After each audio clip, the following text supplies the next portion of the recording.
If you've never played a game that's so much fun it's impossible to put down, then you've never played Best Fiends. Best Fiends is the best Match 3 style mobile puzzle game out there. It's basically an action-packed adventure and a brain-boosting puzzle game all rolled into one. Most of the Match 3 games on the market are just the same old format with different colors, and maybe cookies instead of candies. But Best Fiends is different. You play through an actual storyline, complete with adorable, collectible characters called Fiends. As you get further along in the game, you'll watch your Fiends grow from wee baby versions of themselves into full-grown characters. The more you play, the more powerful and helpful your Fiends become. So if you're tired of crushing the same old candy, give Best Fiends a try. Download Best Fiends free today on the App Store or Google Play. Play Best Fiends. Download free. The following is a Hoop Ball presentation.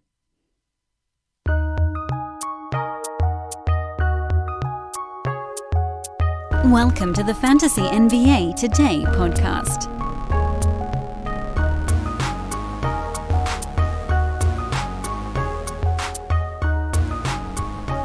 A little later than I wanted to, but we got you there. Saturday, October the 23rd. It is show 23 in 23 days in our wild October of 31 shows in 31 days. This one will be a little bit quicker for a couple of reasons. Number one, games are starting here soon, so this show will rapidly become obsolete once new things happen for the teams in question. And two, it's a weekend. I don't think you guys want a 50-minute podcast on a Saturday. So, that in mind, welcome to the show. I'm your host, Dan Bespris. As you know, you can follow me on Twitter by just Google searching Dan from Hoopball. That's the easiest way, or type it in at Dan Bespris, DANBESBRIS. This is a Hoopball presentation, the Hoopball Fantasy Pass. That's what you guys want right now. Go get it. Get into our Discord. I really mean it, folks. If you're a subscriber already, you need to be in there. It's where we're doing pretty much all of our Direct Pro Q&A stuff this year. You've got Eric Ong and Ethan Noroff coming up on Sundays. I've got the Discord live chat on Mondays. I can't remember the exact order of everybody, but Steve Vidovich is in there, Adam King, Dave Williams. Who the hell am I forgetting? Rhett Bauer, our Dynasty guy. I know I'm forgetting somebody, and I'm going to feel really bad if I just miss one dude. In any event, you got pros coming out of your you-know-what, and they're always in there taking questions from you guys. That's part of the Fantasy Pass subscription. I strongly recommend it. No more lock now. There's no 6-month lock now that the season's begun. The lock is to protect draft time data. $5.99 a month at hoop-ball.com. As you guys know, the plan of action here, quick scan, little quick circle through the NBA for any injury news coming up over the next couple of days here, even though we are going to have a show again tomorrow. Then, recap of yesterday. Then, we'll preview tonight's stuff, give you guys a little bit of homework. Darius Garland is out tonight. We got that word already, so that sucks. Drew Holiday is probably back. He's been cleared to play, although I know that we've gotten the full go-ahead on that. Nerlens Noel, still doubtful. That's for tomorrow's game. That came in. Jaylen Brown, apparently now, left patella tendinopathy. We know he's had stuff. He's got these lingering leg things. Had that giant ball game, had a really quiet one. He's questionable for the game tomorrow. So if you're sitting on someone like a Josh Richardson, that might be a day where he gets plugged in and does enough to be successful. Terry Rozier, who turned his other ankle, questionable for Sunday's game. Joel Embiid, questionable for Sunday. Andre Drummond, doubtful for Sunday. Gallo, out for tonight. Capella, still on a minutes cap. The list goes on and on, good friends. Injuries piling up 4 days into the basketball season so far. But I do want to plow through yesterday's card, because I think that's probably what most of you are listening for at this point on a Saturday and afternoon anyway. Indiana lost at Washington, another heartbreaker for the Pacers, 135-134. Wizards were without Bradley Beal for this ball game, so Spencer Dinwiddie put up a tidy little 34-9 with 6 3-pointers. That really wasn't a key element of his game before his injury. So we'll see if that's something that holds a little bit. Not 6, of course. But if he is going to take more threes this year, that would help fix one of his areas of issue. He's not going to shoot 54% every ball game. In fact, he's generally one of the lower field goal guys in the NBA, but just kind of enjoy these things. It's all part of the long NBA ride. Kuzma, 26-11. This is an absolute sell-high moment for him. He's not going to be that good most ball games. Raul Neto picked up 29 minutes, basically filling in for Beal. I know Aaron Holiday got the start, but Neto got a lot of the extra bonus time. And then the guy that everybody's asking about is Daniel Gafford, who played just 18 minutes in this ball game, with Davis Bertans collecting 23 big man minutes and Montrezl Harrell collecting 34 big man minutes. And that's always going to be the thing with Washington. They have multiple bigs. Gafford got the start, so he gets the first crack at it, but he wasn't particularly good in this ball game. Picked up 4 fouls in his 18 minutes. Did get his 2 blocks, did go 4 for 5 from the field, so he's always going to be able to keep from destroying you fantasy-wise, but just sort of understand this is the phenomenon of a sleeper. It's generally not going to be like a top 30 dude. Those are the guys who don't have those kinds of off games. Even they have it every once in a while, but not as frequently as we're probably going to get it out of Wizards big men. Gafford was everybody's favorite sleeper when he was getting drafted at 125 to 140. By the end of draft season, he was going at like 85 or 90, which really wiped out a lot of it. A lot of the value got wiped out. I still think he probably beats that mark, at least while Thomas Bryant is out. So don't panic.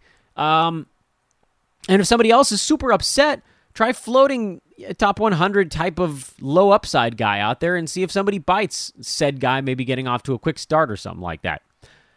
On the Indy side, Miles Turner put up a 40-burger in this game. Wow, how about that? Brogdon good, Sabonis good, Duarte inefficient, but played 45 damn minutes, so you can just keep rolling him out there until Karis LeVert shows back up, at which point you probably stop rolling him out there. Knicks at Orlando. I thought about fading the Knicks off their big opening night double overtime victory over Boston, but then I thought Orlando's really bad. I don't think I can put a wager on the Magic at this point, and I feel good about that decision because the Knicks rolled them.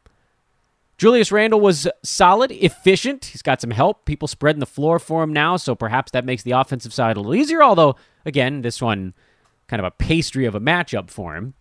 Evan Fournier, another good ball game.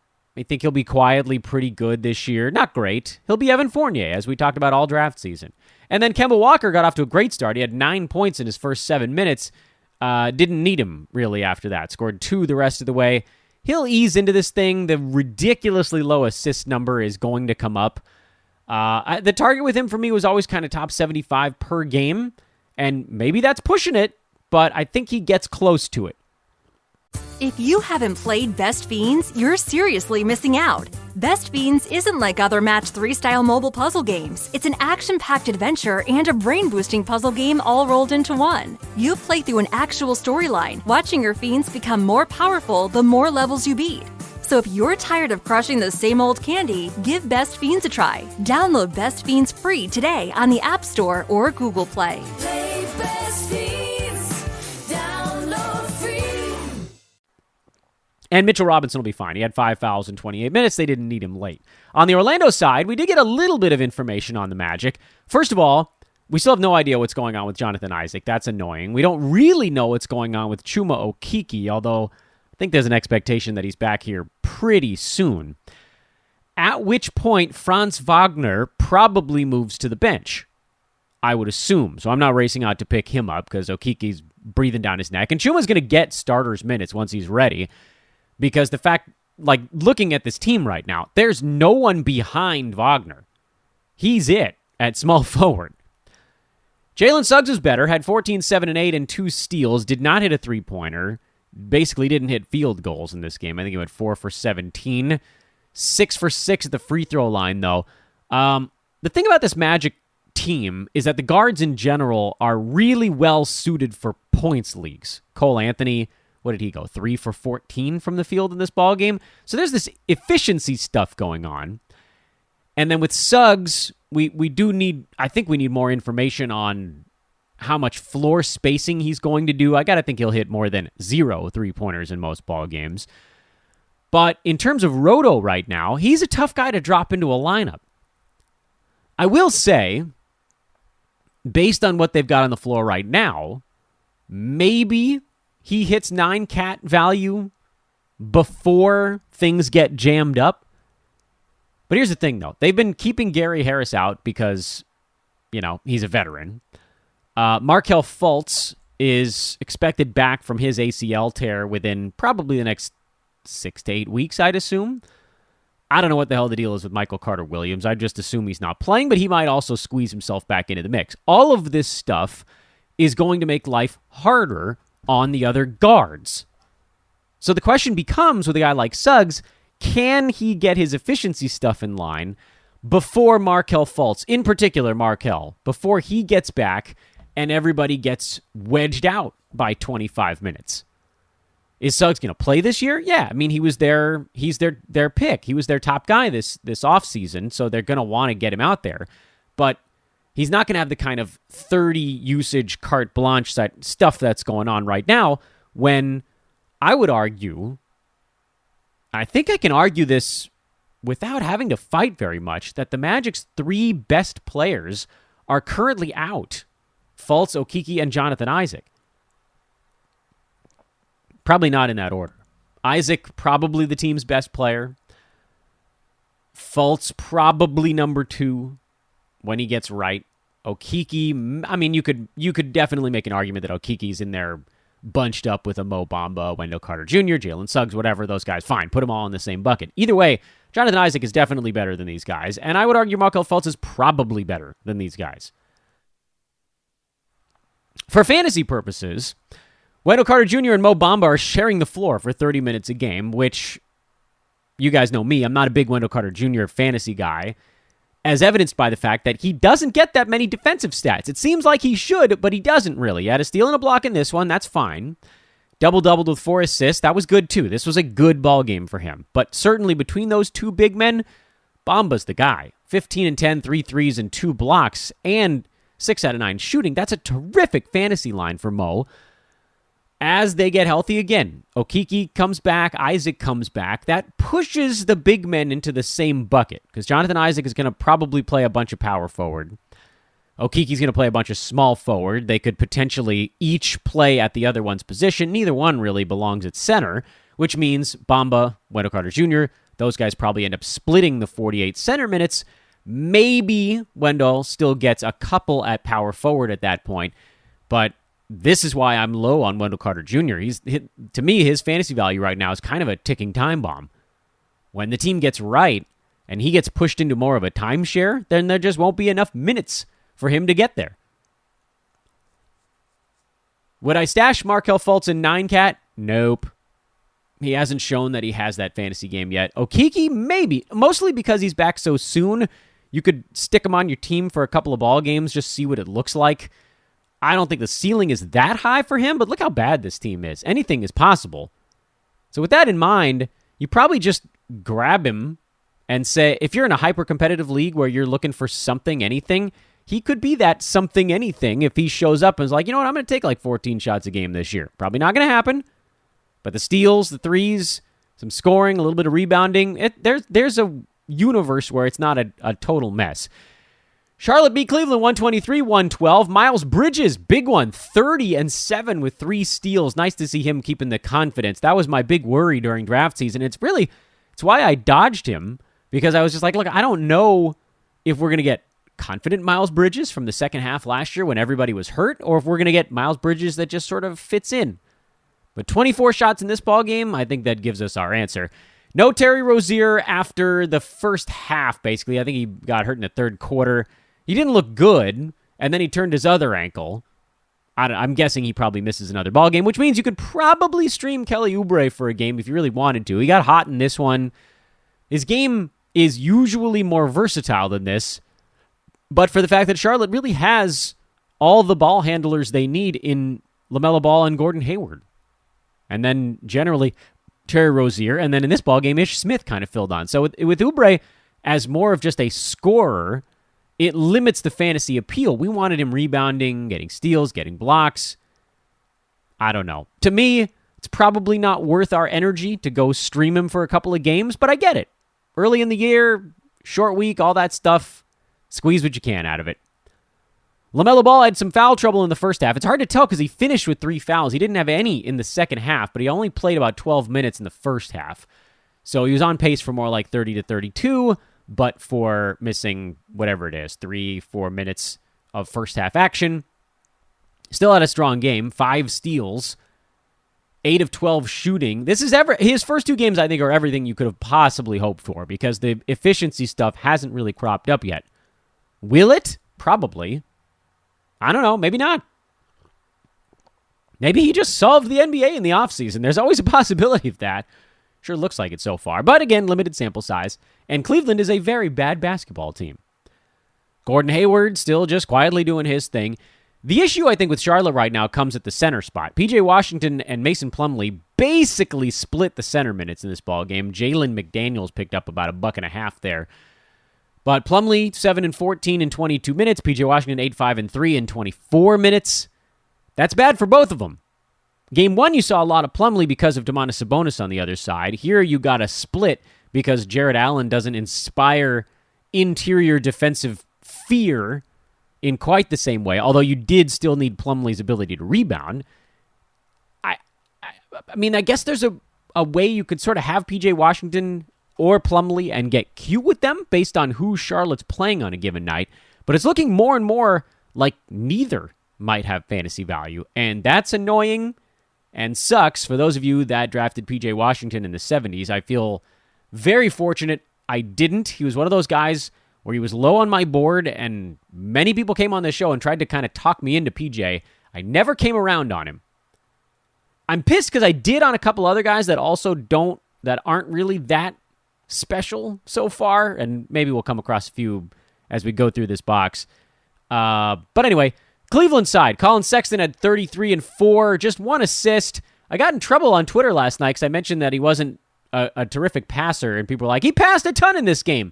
And yeah, I mean, he passed more than 1 assist worth, but here's the thing. If you're a good passer, that would level off in the long term to a 5.5, 6 assist kind of guy. He's just not that guy. He's a high field goal percent slasher. He's a very good scorer, 33 points, 5 of 5 free throws. Like, I'm not complaining. I'm just pointing out what is true about him. He is an okay rebounding, kind of middling to slightly sub-average passing guard. This was the Colin Sexton before Darius Garland started to take some control of the team because there was no Garland in this game. This is a good opportunity to probably sell on Colin Sexton, although Garland's set to miss another ball game tomorrow. Big scoring nights, that's going to be your moment. But we saw it last year. It isn't enough by itself. He's probably a top 100 9-cat fantasy player, which just feels insane based on the fact that he has good percentages and good points, but he doesn't hit that many threes, doesn't generally get many steals or blocks. He did have 2 in this ballgame, doesn't rebound or pass that much. Get off my back, everybody. Just as I say he doesn't like to pass, doesn't mean that he gets 0 assists, but not many, not enough for it to be his thing. He's like just above league average in assists. What was he at, 4 and change last year? And most, the NBA at the fantasy community at large averaged around like 3.4 or something like that. That's not very many more for a high usage guard. That's the point I'm trying to make. Ricky Rubio is going to be a dynamite fill-in anytime that Garland is out. He looked good even when Garland played in that first ball game. I am very curious what Rubio looks like when this team is healthy. What is his role going to be? Because he was very good in that first game, but was that the outlier? Jarrett Allen got into foul trouble early. Kevin Love had to get pried out of his lounge chair for 24 minutes. Evan Mobley, another 32. Larry Markin, another 34 minutes. I really don't care about what they did fantasy-wise. By the way, Mobley's line was good. Markkinen's was meh. But if they're playing 30-plus minutes, fire him up. You know who you don't need to fire up? Isaac Okoro. He's very much a drop. Brooklyn beat Philadelphia 114-109. I mean, really, Kevin Durant beat Philadelphia. 29, 15, and 12. A triple-double for KD. LaMarcus Aldridge had 23. That was a fat surprise. Joe Harris probably not going to hit fantasy value this year. And then, of course, James Harden. And that's the story on Brooklyn. With Philly, Joel Embiid, Andre Drummond, if all the options at center go down, I truly don't know what they're going to do in their next ball game. Tobias Harris is going to get a lot of shots. Tyrese Maxey's going to get a lot of shots as long as Ben Simmons is out. Danny Green is a drop. Matisse Thybulle is, if you need defensive stats, you guys know I love his defensive stuff. He only had one in this game, which I think you can blame on KD and Harden. And then Seth Curry. When he's warm, man, he is actually a really helpful fantasy player because he gets you those threes without tanking your field goal percent. That's a weird and underappreciated stat type. I actually think Seth's going to have a pretty good year this season. It's not going to be that good. 23 points, 4 threes, a steal, 2 blocks, but remember, he got wiped out by COVID last year. He had some injuries. He just wasn't quite all the way there. Just played 57 ball games and shot 47% from the field, but he was still 45% from downtown. Still averaged 12.5, 2.5, 2.5. But again, the missed games, coming back slowly, all of that stuff I thought weighed really heavily on him. And with no Ben Simmons, they're going to need him to take a couple extra shots. He's not going to shoot 77% for the season, but he's going to get some opportunity. So I think if he's flowing around out there, he's a really interesting guy to buttress your threes while also kind of helping in field goal percent. The fact that he's, you don't need to actually be a net positive in field goal percent to be helpful when you're providing threes like that. It's sort of a double boost in effect. Toronto beat Boston by a lot, which again raises questions of what the Raptors are really going to be when they get kind of down into the muck. Scotty Barnes, brilliant game, 25 and 13. He's rolling here way faster than I ever expected. He looks like he might be the rookie that was worth taking because his ADP never skyrocketed the way that the other guys did. Cades was super high. We haven't seen him play. I'm sure he's going to do some good stuff. Jalen Green's was really high. Suggs actually was moving up the board, not quite as fast. Josh Giddey went way up the board. Again, a lot of it was too quickly. And then Barnes, he was sort of slowly climbing, but didn't get quite the same hoopla because he really is more of a defensive presence. I mean, this is remarkable. He's not going to do this most ball games, and I think you probably don't even quite see this much usage most ball games, but still, that's a guy that absolutely needs to be on rosters. Freddie VanVleet will be fine. He's a buy low right now. Gary Trent Jr. with 4 steals in this ball game. That's most likely not going to hold. Although I think we'd be happy if he was at 1.2 for the year. That would be considered a win in my book. More efficient because not all of his shots needed to be 3-pointers. That was a pretty good sign for him. I still don't think Gary Trent hits 9-cat fantasy value. He's very much a points league option in every respect. But 9-cat, he's probably just on the outside looking in. Fits a bit more in that streamer mold. Chris Boucher got 20 minutes in this game. That's up a couple from the season opener. And if we see that continue to trend towards 22 to 24, that's really all we'd need. OG Anunoby had another terrible shooting game. He's also a buy low. And then Precious Achiuwa got off to a really good start in this one. 15 points, 15 rebounds in 25 minutes. Also had a couple of steals. It's not entirely clear what Toronto's going to do with their front court. There may be some hot handing going on. Precious was that guy early in this game. And this was everything that they could have hoped for and more. This is way better than his typical scoring and rebounding rate in his young career. I don't know what's going to happen exactly when Pascal Siakam comes back. That probably moves Barnes first, unless they slide everybody down and bring Gary Trent off the bench. Achiuwa probably continues to start at center. But again, it's going to be about balancing the minutes. Is it Achiuwa and Boucher kind of balancing minutes? Khem Birch is also in the mix. Boucher backing up power forward as well. It's a little goofy. And actually, Boucher was kind of one of those guys where I got talked into it a little bit. He wasn't someone I was targeting. He kept falling into the late 70s and 80s in drafts, and I thought, well, this is probably where you take a little bit of a shot. If it hits, it's a big boost to your team, and if it doesn't, it's not the worst thing in the world. But he was never a guy I was targeting. He was one of those guys that kind of kept falling and falling and falling because of the logjam, and he ended up in my lap a bunch of times. And I'll admit, I'm skeptical that he can get back to the 24 minutes he had last year, because his minutes were all over the board, remember? He had some games where he played 31, and he had games where he played like a dozen, and that's the Nick Nurse thing with a guy who's not super consistent on the defensive side, but is one of the most ridiculous fantasy stat guys on planet Earth. Al Horford came back off the COVID list. That was good to see. Doubled with 4 blocks. His minutes will slowly increase. Time Lord, 9 and 6 with 3 blocks. This is probably a bit more what you were hunting for when you drafted him. That first ball game was crazy. Jason Tatum was playing better, but not good enough. Jaylen Brown was terrible. Marcus Smart was even worse. Josh Richardson had 4 3-pointers, but this was really just an ugly game all around for Boston. You kind of throw it out, other than noting that Horford's back, and that means Grant Williams is no longer relevant. New Orleans, there's a bad team. Lost 128-112 in Chicago. Nickeil Alexander-Walker, 6 defensive stats in this game.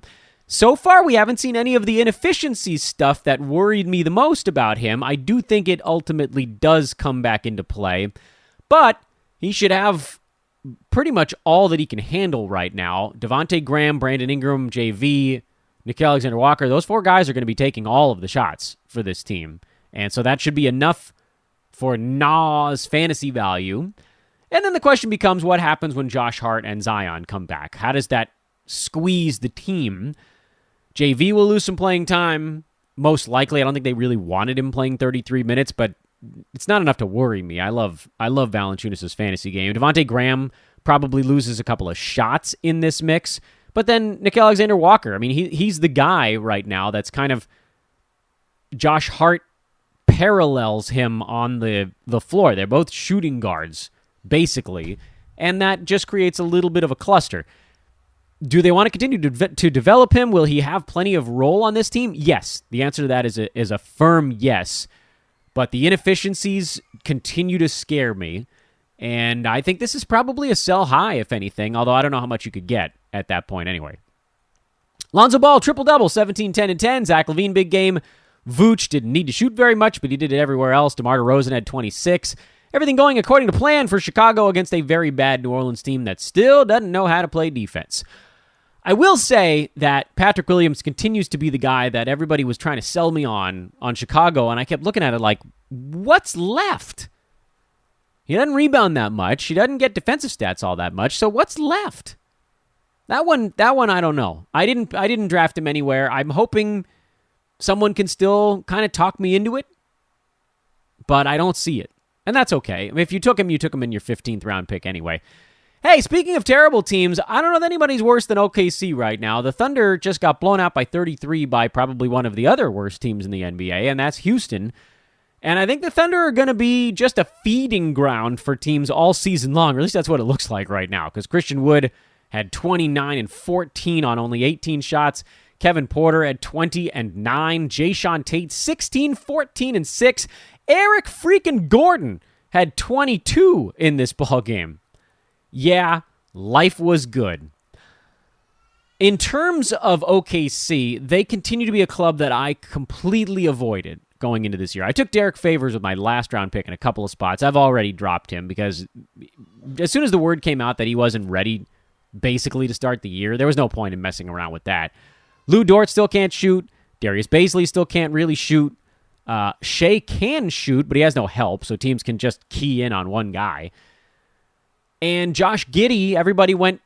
I'm not going to make the dumb joke there. Everybody went nuts for him too soon. Of all of the guys on this team, certainly Shea is going to be better than this. You could probably get him for like your 6th round pick right now because someone's going to be panicking. Head to head, I don't want anything to do with it because this team is absolutely tanking right from day one this year. The lack of any real veteran presence on the team was a pretty good example of that. So, Roto, yeah, I think you make a play for Shea. And then head-to-head, the only other name I think on this team, even worth monitoring at all, is probably Giddey, because he's starting. He's this electrifying young player who begins, I would guess, to figure out the NBA game after like 2.5 months. That's about how long it takes these rookie guards to kind of settle in. Pokusevski had a better ball game here, but I don't think he's going to get enough minutes for it to matter either. That's why I would lean Giddey, because he's going to start. His minutes are going to trend up. His opportunity is going to trend up. And at some point, they're just not even going to pretend like they care about the game, and they'll just say, all right, go do whatever the hell you want. Figure this thing out. I cannot afford to stash him. I'm in leagues that are way too competitive. I want to try to get off to a decent start, which is hard right now with Bradley Beal on the shelf, and I have him on like every single damn team because of how many times I ended up on the turn in my drafts. That's a hard way to start when your number one pick goes down after one ball game, but hopefully he'll be back pretty soon. We'll see. We'll weather the storm. It's more psychological for me than anything else. But I can't really squat on guys for as long as it probably takes. It's cool to be the first person to say something. I get it. But we also have to know when the time is right to pounce. And right now, some of these young guys, doesn't even have to be young guys or just buzz guys in general that everybody just wanted to be ahead of the curve on so badly. It's so nice to be able to be a fantasy analyst and then claim these victories. I was first on so-and-so. It's why I so sheepishly accept that Kelly Olynyk mantle, because I was too early on him. I don't feel like I deserve the credit for Kelly Olynyk in Houston simply because I was like, yeah, we're squatting on him in Miami. We squatted too early. He never quite got over the hump with the Heat. Great, we looked brilliant when he got traded and we had Kelly Olynyk everywhere, but that was a little bit of good luck also. Meanwhile, Houston side, it's never going to be as bad as it was on opening night. It's never going to be as good as it was here against the Thunder until their next game with the Thunder, perhaps. Christian Wood only took one free throw. That's good. Kevin Porter didn't get bit by his inefficient stuff because of the competition. That's good. Jayshawn Tate got near starters minutes. That's good. We were sitting on him because I love his steals and his field goal percent. And if anything else made headway in the offseason, that was a really positive thing. And no, you're not picking up Aaron Gordon. Please, Lord, no. San Antonio losers in Denver. Nuggets off to a 2-0 start behind Nikola Jokic. Giant ball game for Jokic. Will Barton was pretty good again. He's definitely a start right now. Michael Porter Jr. was bad in this ball game. 7-1 with a steal, only 10 shots. Don't like that. Monte Morris, Will Barton, each taking more shots in that game than Michael Porter Jr. He's very much a buy low. You're going to have a tough time prying him away from somebody that spent pick 25 on him, but you might be able to get him for like your late fourth, early fifth, depending on how that player's going. Because we know MPJ's got the upside. This is not who he is. I wonder if maybe there's something going on, because he's only taken 10 shots in each of his first two games. 6 of 10 in the opener, 3 of 10 in game 2. His opener actually wasn't bad. 15, 6, and 5 with a couple of steals, good percentages, but look at last year. This is a guy that he didn't take 10 shots. I mean, early in the season he was in the 10 range for a little bit, but particularly once Jamal Murray went down, you were talking 13, 14, 15, 16 shots a game, sometimes more, handful of free throws. It'll get better. I can promise you that. On the Spurs side, we're watching and waiting. Doug McDermott played 31 minutes in this ballgame, which is interesting only because I don't know who's taking his job. DeJounte Murray, Jakob Poeltl, Keldon Johnson, Derek White, Doug McDermott. The starters basically all played starters minutes, with the lone exception being Poeltl, who only got 26. They went small for stretches.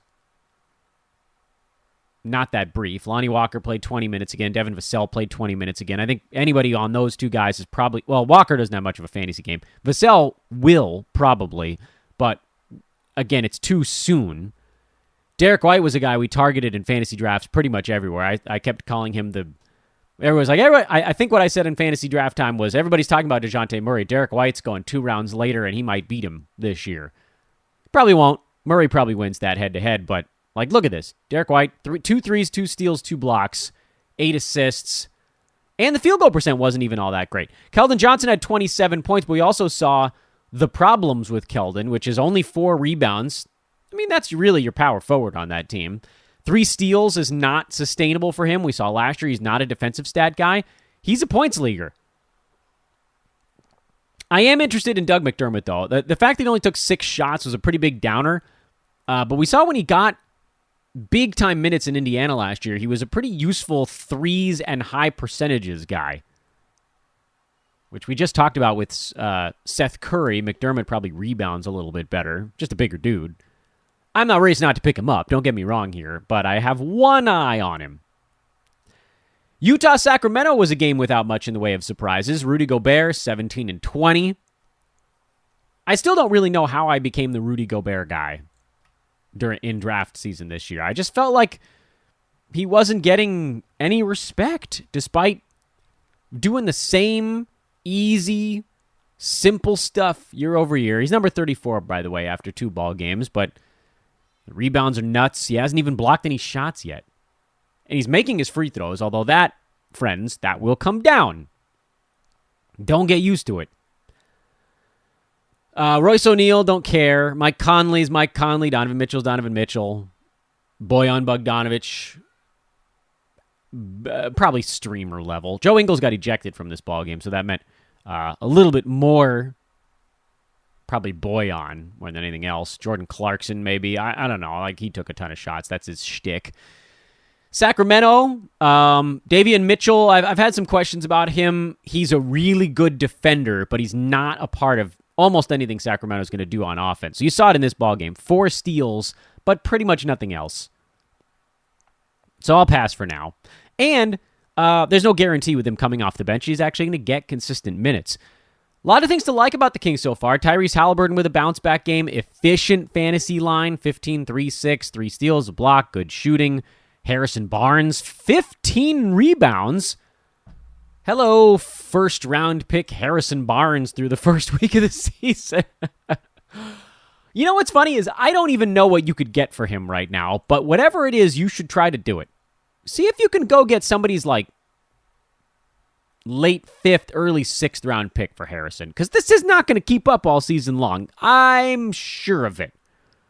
Rashawn Holmes fouled out in 17 and a half minutes, but he did have 6 and 10 with 3 blocks beforehand. Oh, we do love ourselves, Rashawn. And Buddy Hield, 6 threes off the bench. He's in a good role this year. Finally, Phoenix and LA. No surprises here either. Chris Paul, 23 and 14. CP3 not going anywhere. Averaging 19 and 12 with a couple of steals on brilliant percentages through his first 2 ball games. Oh, man. Had no intention of being the Chris Paul guy again this year. And again, we ended up as the Chris Paul guy because actually, you know what's funny is Yahoo moved him into that like number 26 pre-rank slot for a couple of days. And every draft I had in that little window, Chris Paul went at the beginning of the 3rd round. So he didn't generally get back to me.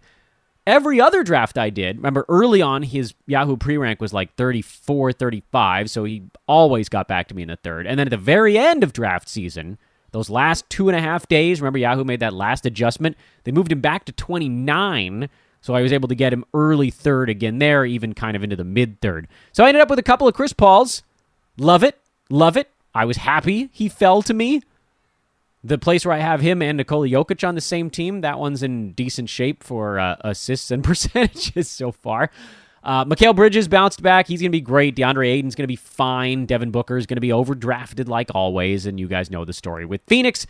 Over on the Lakers side, Anthony Davis made free throws. That's really important. I know that a lot of his game in this one wasn't great. He shot 6 for 18 from the field, but 14 rebounds and 9 of 11 at the foul line is really refreshing.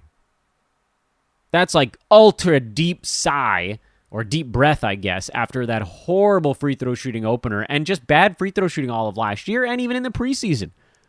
And we're going to hang on to whatever looks good. Again, I didn't get Anthony Davis anywhere. I passed on him at the turn every single time because I was worried about the free throw stroke. Even more than the Russell Westbrook effect. And, I mean, I still am hoping it works. I'm hoping he's good again, even though it's going to be against me, mostly because I'm a Laker fan. But also because that yip stuff is tough. LeBron was fine. He's going to have a down season. I think we all knew that. And then Westbrook nearly triple-doubled, but you guys got a full flavor of Russ here. 4 turnovers, 3 for 8 foul shots, and 6 for 15 shooting. Being good in 3 categories does not outweigh being terrible in 3. That's just the way it is. In terms of what's coming up this evening, I want to remind you guys, please, if you're enjoying this podcast and you're liking the whole 31 shows in 31 days bit, or you're just like, Dan, thank you for talking so much in the month of October.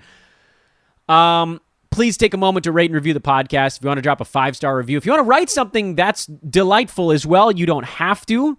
Like I've said, sometimes I'm willing to read the funny stuff on the air, but again, you don't have to. But if you have 90 seconds or whatever it takes, go to the podcast app on your mobile device or iTunes on a computer, search for Fantasy NBA Today, click on the show title, and drop that 5-star review on it. We will be forever grateful. The subscribe button actually is also very important to us here. And got a few of you writing in again about some of the openings we've been pushing here at Hoop Ball, namely the sales side of the operation. That's kind of a new one. We haven't recruited for that in a couple of years. Always looking for fantasy writers, always looking for DFS contributors, always looking for folks that want to cover teams on the non-fantasy side of the ledger. You can hit me up on all of that on Twitter at Dan Vespers, or again, email teamhoopball@hoop-ball.com for more information. Tonight, I actually have an early game that took off an hour before everybody else. I screwed that up. So Atlanta-Cleveland is already underway. Oopsies. Sorry about that.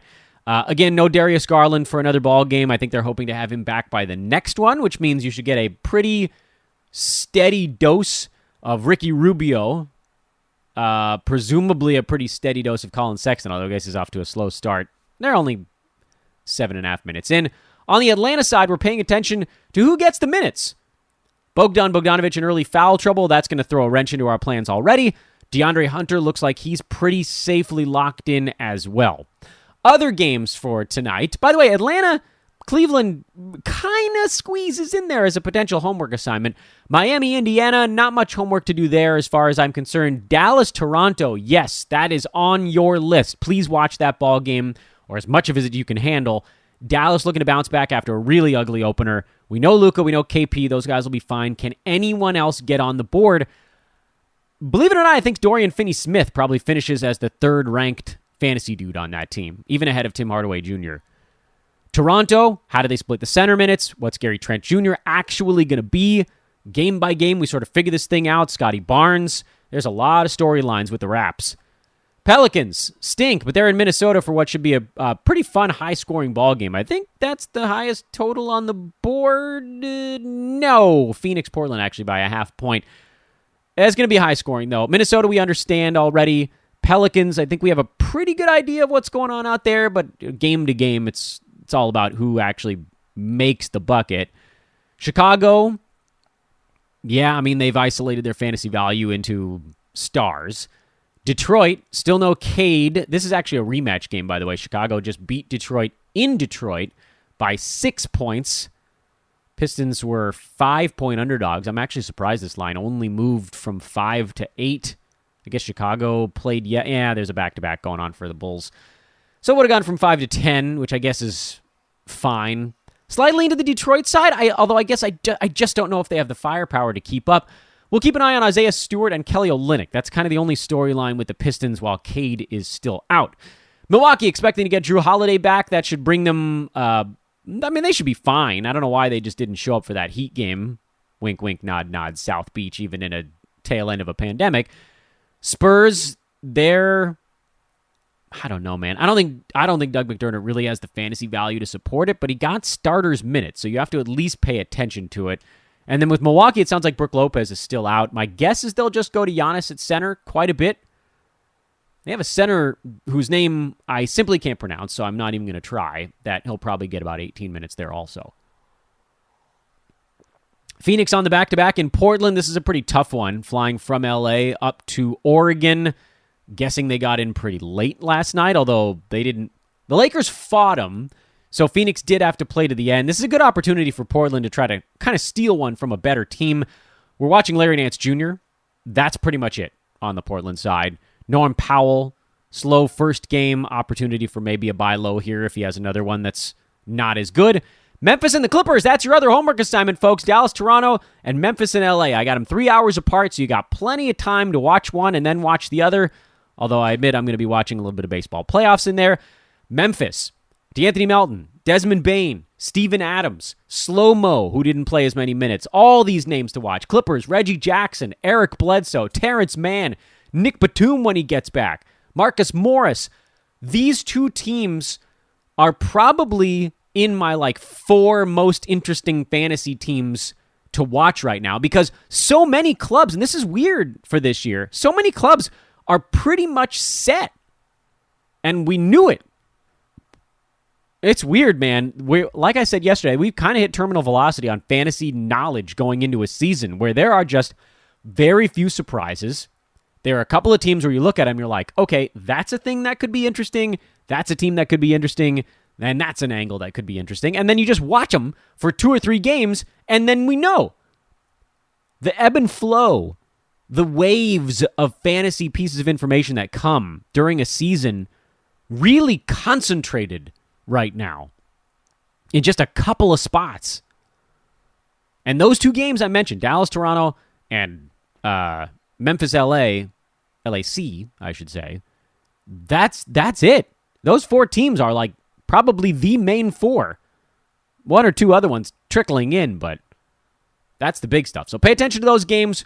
We'll assess it all tomorrow, because 31 shows in 31 days continues on Sunday. Another show tomorrow that will also be brought to you by our friends at Manscaped.com. Go get something today. Come on, man. Manscaped.com. Coupon code we've got for you is hoopball20, which gets you 20% off and free shipping on your order of whatever grooming. They say male grooming. You could probably use it on anybody. If there's a hairy female in your life, that's fine too. I have not tried it on an animal yet. But it does. I think the Lawnmower 4.0 comes with a couple of clippers, so if you got a relatively short-haired dog, you could probably trim them too. Oh, Manscaped, they're never going to sponsor me again after that read. Hoopball20 is the code, 20% off and free shipping. And we didn't do it in a half an hour because I talk too damn much. I'm Dan Vespers for Fantasy NBA Today. I'll talk to you guys on Twitter. We're doing a lot of stuff there. We ended up with a rate my trade thread yesterday. Probably not going to do that stuff over the weekend. I'll save some of my other social media ideas for Monday, but I'd love to see you over there because I do a lot of my business on the socials. Okay, that's it. Have a great Saturday. We'll talk to you tomorrow. So long, everybody.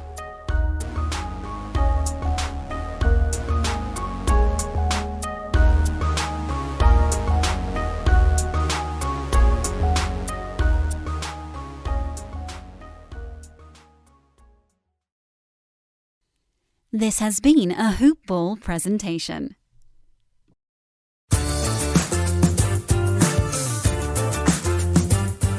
If you've never played a game that's so much fun it's impossible to put down, then you've never played Best Fiends. Best Fiends is the best Match 3 style mobile puzzle game out there. It's basically an action-packed adventure and a brain-boosting puzzle game all rolled into one. Most of the Match 3 games on the market are just the same old format with different colors.